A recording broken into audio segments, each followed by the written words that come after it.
L'échiquier international, bienvenue à vous. Le Sahel face à la crise alimentaire, une crise bien installée pour ne pas dire ancrée. 30 millions de personnes en seraient touchées au sein de cette région. Des prévisions pessimistes en plus de celles qui prévoient une aggravation de ce nombre d'ici les prochaines années.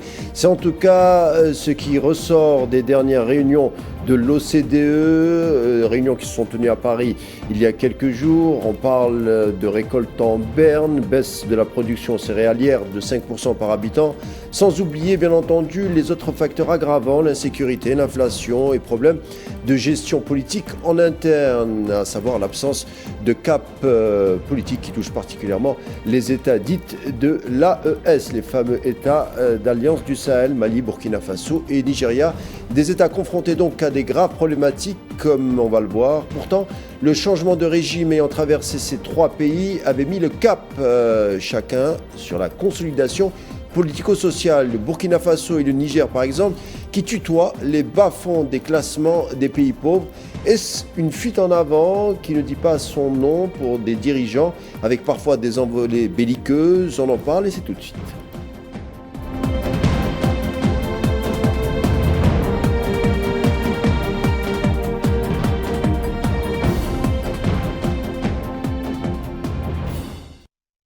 Et ce soir, on va traiter du dossier sahélien qui concentre un nombre, non des moindres, des problématiques sécuritaires, bien sûr, mais pas que, avec Milou Chinoufi, un habitué de nos plateaux et surtout professeur en relations internationales et directeur des études supérieures au Collège des forces canadiennes. Bienvenue, Milou Chinoufi.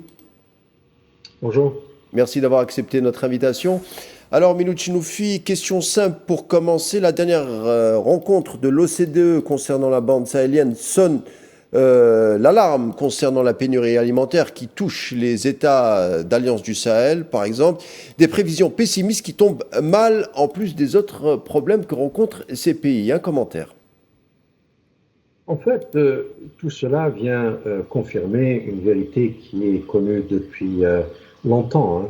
Vous savez, chaque année, le Programme des Nations Unies pour le développement publie un rapport sur le développement humain dans le monde, dans lequel les 191 pays qui forment la communauté internationale sont classés selon un indice composite, qui s'appelle l'indice de développement humain, qui inclut le revenu, le niveau d'instruction et l'état de santé de la population.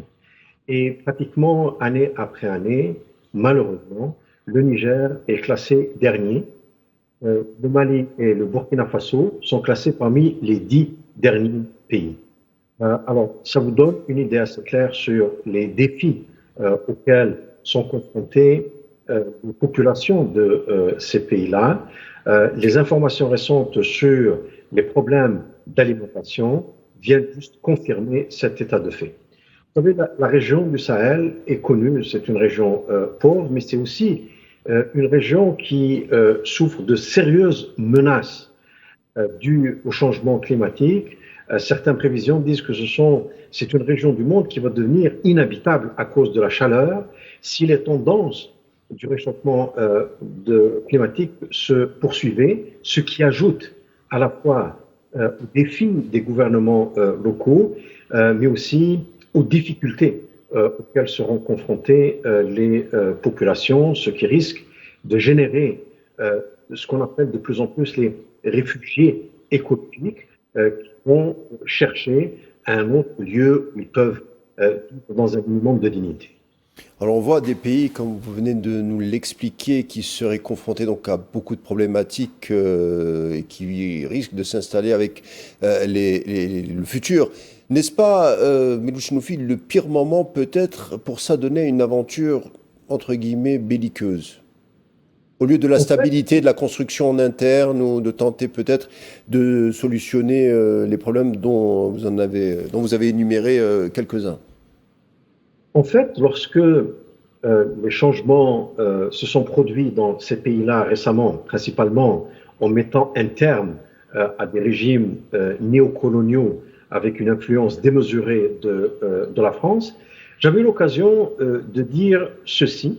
Euh, Ces pays-là avaient devant eux une fenêtre d'opportunité historique qui s'ouvrait devant eux et qui leur permettait, pour une fois, de consolider leur souveraineté et de traiter avec le reste du monde de manière euh, équilibrée, de telle sorte à œuvrer pour leurs intérêts. Et cela nécessite une stabilité, notamment à l'égard des voisins. Euh, c'est un peu ce que j'avais dit. Et j'ai dit également que se débarrasser de l'influence française qui s'est avérée néfaste ne devrait pas ouvrir la voie à de nouvelles influences. On quitte une tutelle pour substituer une autre. Or, malheureusement, ce qui s'est produit, en tout cas à l'égard de l'Algérie et notamment de la part du Mali, c'est l'exact contraire de ce que l'espoir que j'avais exprimé en tant qu'analyste, à partir du moment où on voit une volonté claire de ne pas procéder à une intégration politique interne à travers le dialogue, de se tenir comme lieu d'influence pour des puissances étrangères et créer des tensions avec les voisins. Il n'est pas du tout certain qu'une telle stratégie puisse réellement aider ces pays-là à faire face aux véritables défis les confrontent à l'heure actuelle. Alors, vous en parliez, la nouvelle donne politique pour les trois pays aurait dû, enfin, en principe, c'était une forme de désaveu pour la politique tout sécuritaire incarnée par la France. On se rappelle des opérations Barkhane, Serval. Vous parliez également de l'affaire du drone armé qui a violé l'espace aérien algérien. Alger a toujours opté pour une négociation et la diplomatie, c'est-à-dire en prenant en compte toutes les nuances, toutes les ambivalences du Nord Mali notamment. Et Alger a toujours mis l'accent sur l'unité du pays. Donc on ne comprend pas ce qui objectivement traverse l'esprit par exemple des dirigeants du Mali qui ont tout à perdre, par exemple, de se mettre à dos l'Algérie avec qui elle partage une frontière de 1300 kilomètres. Effectivement, quand on essaye de trouver une argumentation rationnelle derrière la politique actuelle du Mali, en la ramenant aux intérêts vitaux du pays, on a du mal à la trouver.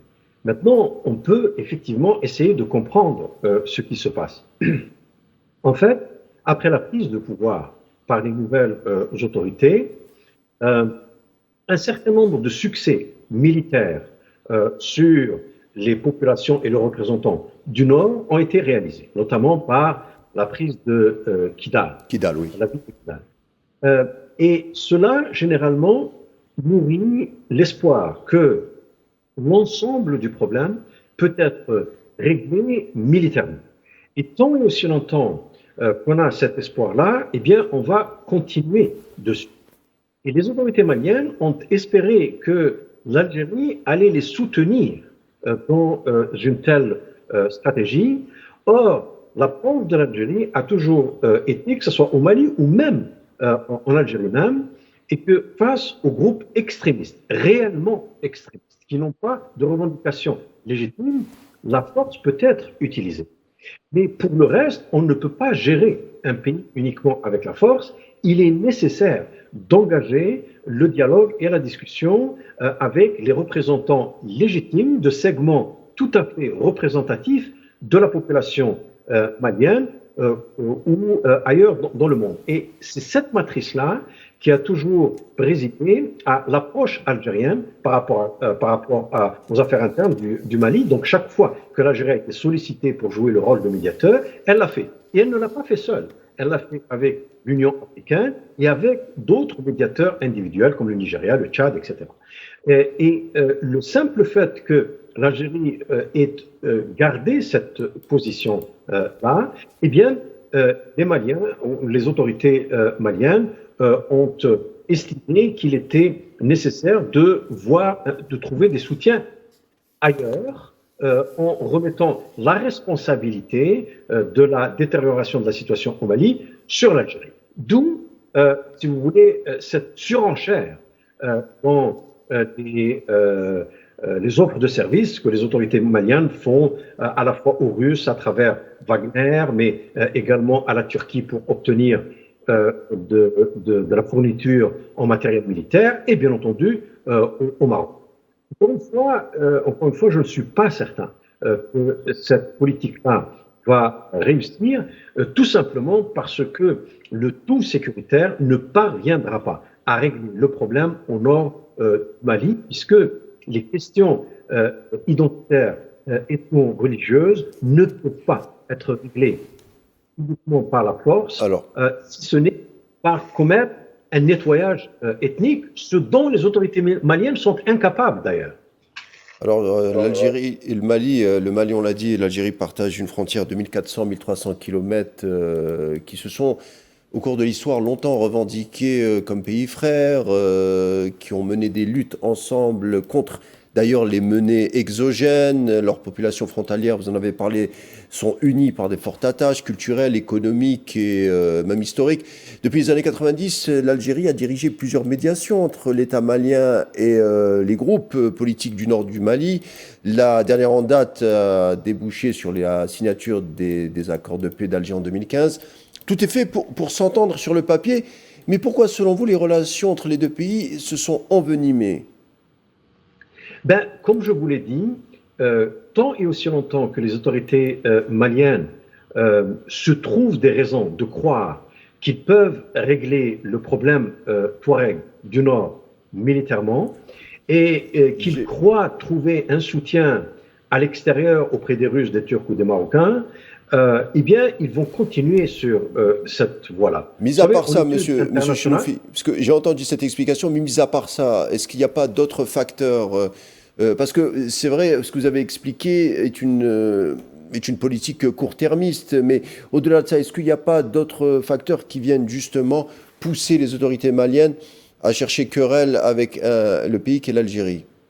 En fait, en plus de ce que j'ai dit là maintenant, je ne vois pas d'autres raisons pour l'expliquer. Comme je vous l'ai dit, si l'intérêt du Mali, c'est la stabilité interne et la prospérité, cette politique-là ne conduit ni à la stabilité interne, ni à la prospérité, à partir du moment où elle nourrit des tensions d'un côté, et puis surtout qu'elle détourne des ressources rares, financières notamment, à un effort militaire, alors que ces ressources financières devraient être utilisées pour le développement économique et notamment la création d'un environnement qui va amener d'autres partenaires, et notamment les partenaires les plus proches, l'Algérie notamment, à intensifier les échanges économiques. La tension, notamment la tension politique et militaire, c'est l'exact contraire de la voie qui mène vers le développement économique. Justement, Meloud Chenoufi, pourquoi on pense que peut-être cette crise est un peu particulière? Vous allez éclairer nos lanternes, j'en suis certain. Parce que quand on a deux pays africains frontaliers, qui plus est, qui ont des crises ou des querelles de n'importe quelle nature, il y a des cadres consultatifs pour les solutionner. On avait le CEMOC, le comité d'état-major conjoint. Bon, le Mali s'en est retiré. Le CEMOC, pour nos téléspectateurs, est un mécanisme de coopération militaire regroupant l'Algérie, le Mali, la Mauritanie, il y a le Niger aussi, voilà. Alors, il a été mis en place en 2010 pour lutter contre le terrorisme. On a également l'Union africaine, qui est un cadre aussi de discussion où on peut échanger entre deux pays qui rencontrent beaucoup de problèmes. On a l'ONU, on a des cadres de sortie de crise. Et pourtant, cette fois-ci, cette querelle ou cette tension est montée rapidement en épingle avec le rappel d'ambassadeurs, des accusations de part et d'autre, avec notamment sur les réseaux sociaux. C'est-à-dire, on a l'impression que ça nous a échappé et qu'on a alimenté aussi on a creusé le hiatus de la tension. Comment vous l'expliquez, vous qui êtes professeur en relations internationales? Est-ce que c'est une crise particulière déjà?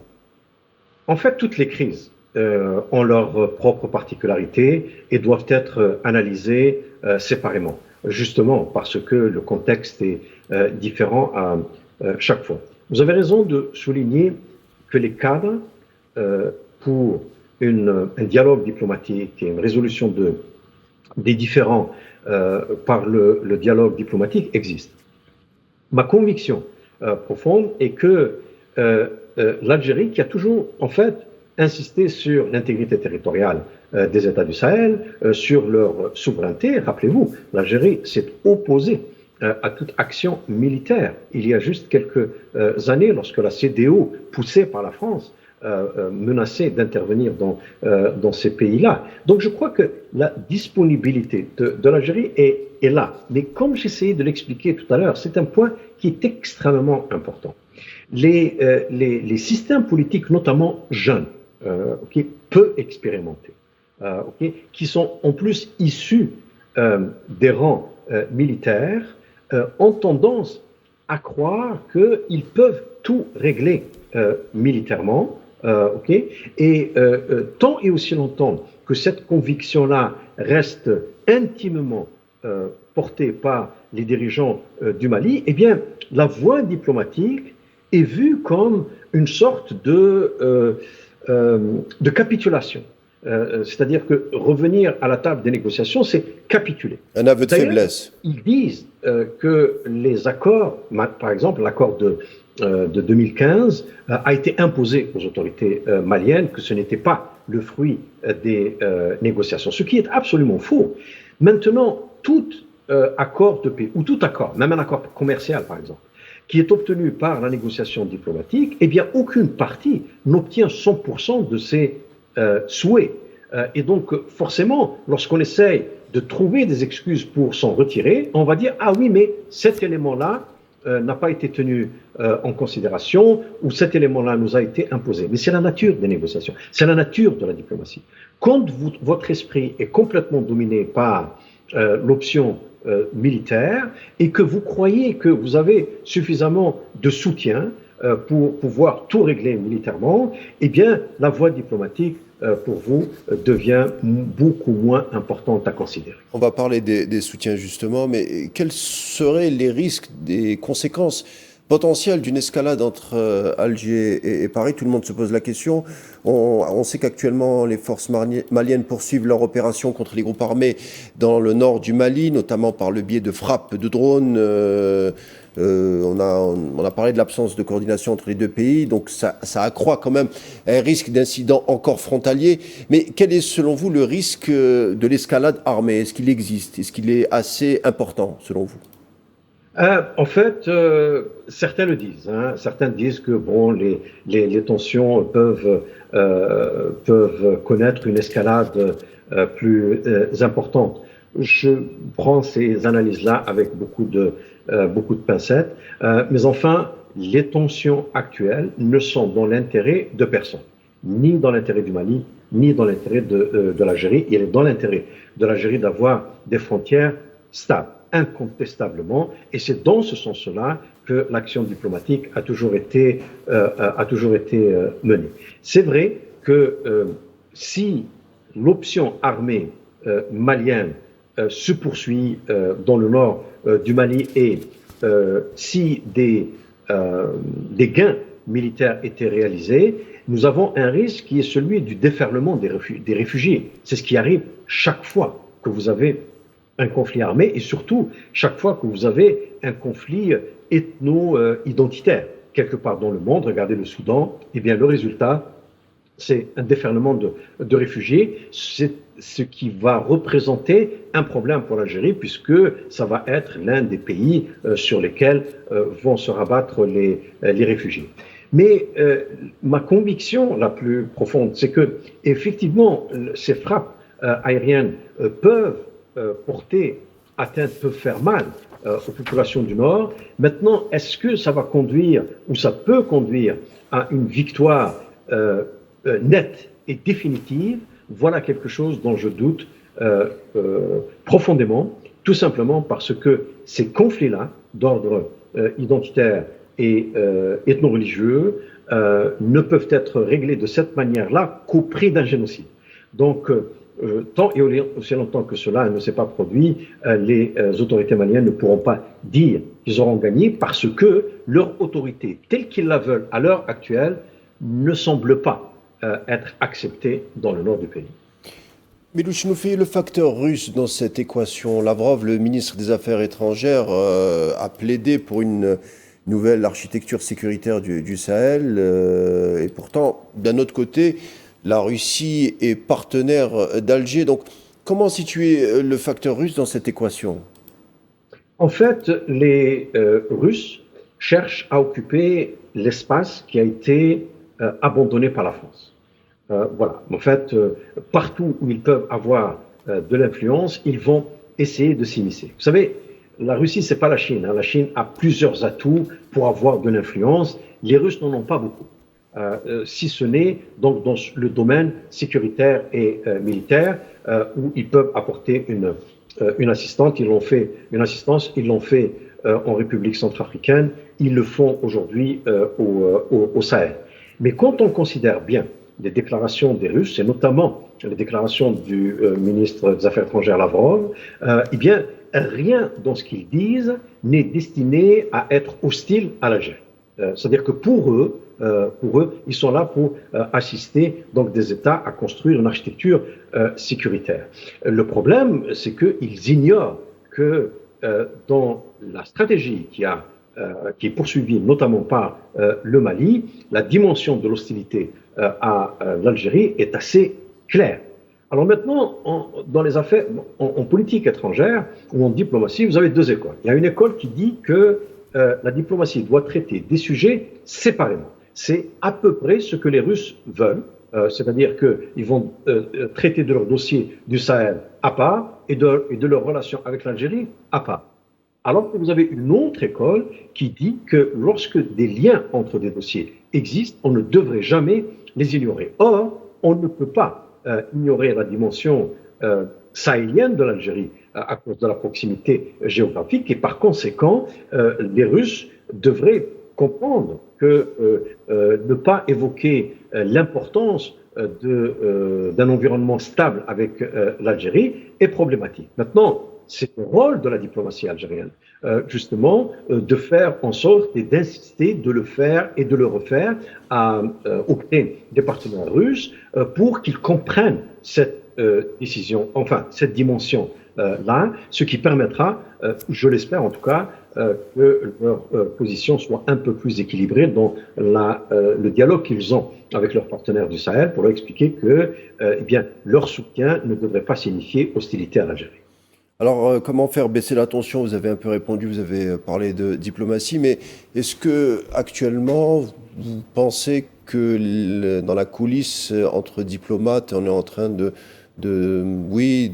tenter de trouver l'angle pour essayer de sortir de cette équation? Est-ce que vous avez des informations à ce sujet? Je n'en ai pas. Mais je me dis que probablement ces voies de communication existent, peut-être même à travers des tierces parties. Je ne le sais vraiment pas. Mais d'un point de vue normatif, on peut dire qu'il est dans l'intérêt, en tout cas de l'Algérie, d'être assez candide et ouverte publiquement sur l'idée que la porte du dialogue est ouverte. Les ponts ne doivent jamais être rompus définitivement pour garder la possibilité d'une discussion, d'un dialogue diplomatique dans le futur. Vous savez, rien dans les positions de l'Algérie ne laisse entendre qu'on veut plus de tension, plus d'escalade. Absolument pas. La position ferme à l'égard du drone est une position qui est conforme au droit international, puisque vous savez que le droit international interdit l'usage de la force entre les États-nations, sauf lorsque il est question de violation de la souveraineté d'un pays, et c'est clairement le cas avec ce drone. C'est la raison par laquelle, d'ailleurs, les réactions internationales n'ont pas été à condamner l'Algérie pour avoir abattu le drone. Mais en même temps, il est important de dire que nous referons la même chose si le même scénario se présentait, mais en même temps, nous gardons la possibilité pour que le dialogue et la diplomatie prennent le dessus et permettent d'éviter ce genre d'incident et bien entendu permettent d'éviter plus d'escalade. Alors, dernière question, Meloud Chnoufi, je vous demanderai une courte réponse, s'il vous plaît. Le titre de l'émission, c'était Sahel, nouveau théâtre des terres hybrides, avec les États de l'AES qui sont fragiles, on en a parlé.